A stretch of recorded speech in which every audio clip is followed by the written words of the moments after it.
Hi, welcome to Talking the Secret Doctrine.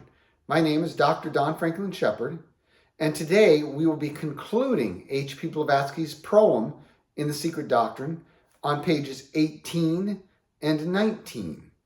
Once again, we'll be using the verbatim edition published by Theosophical University Press out of Pasadena, California.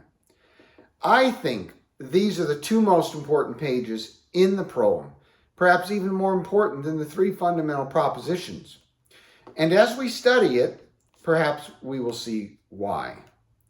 In the second paragraph on page 18, H.P. Blavatsky writes, "In its absoluteness, the one principle, under its two aspects of Para Brahman and Mula Prakriti, is sexless, unconditioned, and eternal." So here we have the first logos as Para Brahman, and we have the second logos as Mula Prakriti. She continues, "Its periodical, manvantaric emanation, or primal radiation, is also one, androgynous, and phenomenally finite. This is the third logos. This is the central point. And she considers the central point to be a primal radiation. That is, it's coming off of the plane of the Immaculate White Disk. She also considers it to be one, a second one. We always hear so much about oneness in theosophical writings, and yet all throughout H.P. Blavatsky's Secret Doctrine, there are innumerable ones, a first one, a second one, a third one.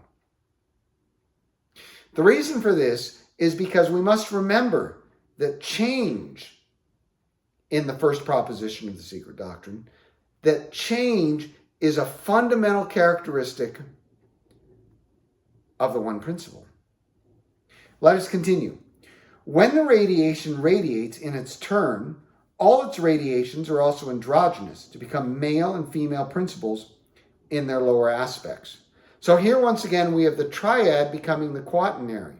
When that third logos radiates from itself, it radiates into the mundane egg, and it radiates into the highest layer, the seventh layer of the mundane egg. And the seventh layer then is the fourfold divine nature of a human being. The first logos, Immaculate White Disk. The second logos, Mula Prakriti. The third logos, the central point. And one could say, from a certain perspective, the fourth logos, Paramatman, the seventh layer of the mundane egg, the divine quaternary. She continues, after Pralaya, whether the great or the minor Pralaya, the latter leaving the worlds in status quo, the first that reawakes to achieve life is the plastic Akasha, Father-Mother, the spirit and soul of ether, or the plane on the surface of the circle. So when the whole universe crumbles into Pralaya, at some point, the central point will begin to vibrate once again. And it's those vibrations that spark the development of the horizontal line across the Immaculate White Disk. And this brings Father-Mother into existence. When Father-Mother is in existence, when the horizontal line appears across the Immaculate White Disk, we know that we're at a point in our evolutionary history where the central point, even if potentially deep in the recesses of the Immaculate White Disk, is beginning to vibrate. She continues, space is called the mother before its cosmic activity, and Father-Mother at the first stage of reawakening. Here, mother is the third logos. Mother is Prakriti. Here, Father-Mother, prior to the mother, is the second logos. She continues, in the Kabbalah, it is also Father, Mother, Son. So this is Father, Mother, Son, the first, second, and third logos, overseeing the sevenfold mundane egg. She continues, but whereas in the Eastern doctrine, these are the seventh principle of the manifested universe, or its Atma, Buddhi, Manas, spirit, soul, intelligence, the triad branching off and dividing into the seven cosmical and seven human principles. So the reason that Father, Mother, Son is referred to as the seventh principle is because Father, Mother, Son is the highest three logoi, tincture the seventh principle, and are actually, in a very pantheistic way, integrated into the seventh principle. So once we then have the seventh principle containing the upper three, we can speak of as the seventh principle branching off. The seventh principle is Paramatman, branches off into Adi Buddha, or the universal oversoul is the sixth, which branches off into the soul, or Mahat is the fifth, and all the way down through the fourth, where we find the Dhyani Buddhas, to the third, to the second, and to the first. When talking about these seven human principles and these seven cosmical principles in the secret doctrine and elsewhere in theosophical writings, the upper triad is oftentimes simply assumed to be part of that seventh principle, but is not openly discussed. To understand this, the best source that I have found is a book called Fountain Source of Occultism by Gottfried de Purucker. And if one takes a look at page 437, one sees how Gottfried de Purucker delineated the three upper principles cosmically and the seven lower principles cosmically. One sees that at the very top, he has Para Brahman and Mula Prakriti. Below that, he has the central point, is this divine star. That central point then radiates into Paramatman, which is shown to be at the very head of the auric egg.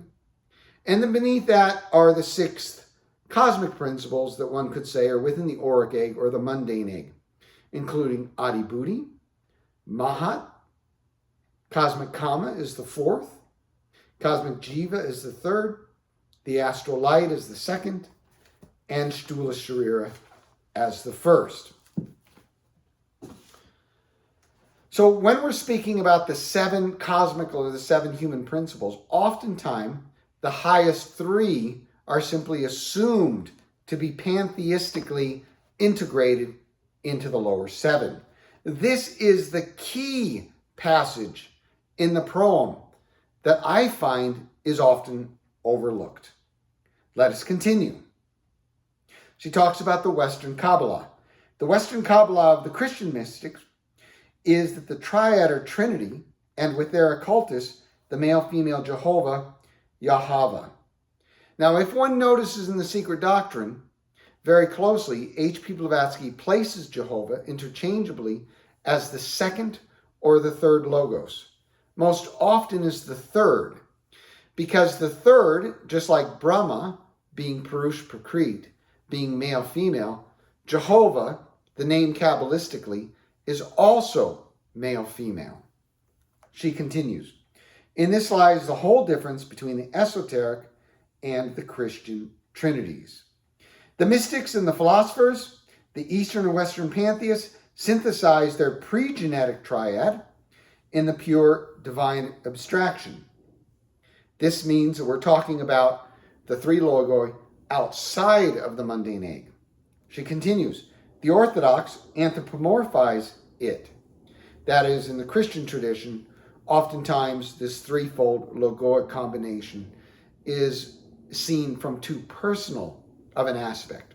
And she explains why on page 19. One will see there in the first paragraph that she talks about the human soul, labeled as the lower fifth principle, the soul that's underneath the universal oversoul, the sixth principle, in part C, proposition C of the secret doctrine. And it's this human soul that will mistake, that will underestimate, that can't reach up far enough, that can't live fully through its own expression to understand the abstract divine triangle. So she says, deity is often separated into the three personages of the Trinity and admits of no higher deity. The latter, in occultism, is the abstract triangle, with the Orthodox, the perfect cube. So with the occultists, they are looking at this highest three logoi, the first logos, a macular white disc. The second logos, the dull black ground. The third logos, the central point. Independently of the union of the third logos as the central point with Paramatman as the highest layer of the mundane egg. But when the Orthodox look at the highest divinity, they often conflate the independence of those three logoi with the fact that the third logos has tinctured the highest layer of the mundane egg and therefore are worshiping or admiring or are studying divinity in terms of a quaternary with the seventh layer of the mundane egg as their highest representation of God. I hope this helps understand the proem just a little bit better. There's much to think about here on pages 18 and 19. The main thing to think about is how the highest three logoi are often integrated into the lower 7 layers of the mundane egg. H.P. Blavatsky does this in her own commentary when she's talking about the various stanzas which she was discussing before her death. And so we must keep in mind that oftentimes when the 7 is discussed, the 3 are integrated into it and are not openly acknowledged. Thank you so much. Have a great day.